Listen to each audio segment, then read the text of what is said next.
Welcome to the Slop Farm. Enjoy the video. In this video, I will explain how to do up tuna using an easy method. First, ensure your canned tuna is well drained to avoid a watery result. Then, gently flake the tuna into a mixing bowl with a fork. This simple step prepares it perfectly for whatever delicious additions you plan to include. We'll keep it straightforward and quick. Now let's add some fantastic flavor and texture. Stir in a couple of tablespoons of mayonnaise or a lighter option like Greek yogurt for that creamy base.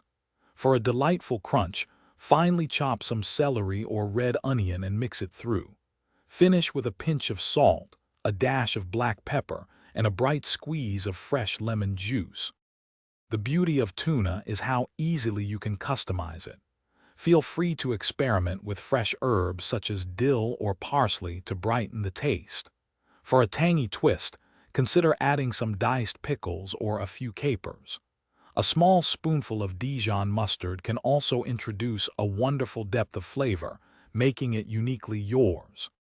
Finally, it's time to enjoy your delicious, easy-to-prepare tuna. It's fantastic served simply on toasted bread or your favorite crackers for a classic sandwich or snack. For a lighter option, try it as a filling for crisp lettuce wraps or colorful bell pepper halves. It also makes a wonderful, protein-rich addition to any salad. Thanks for watching. Consider subscribing if we helped you today.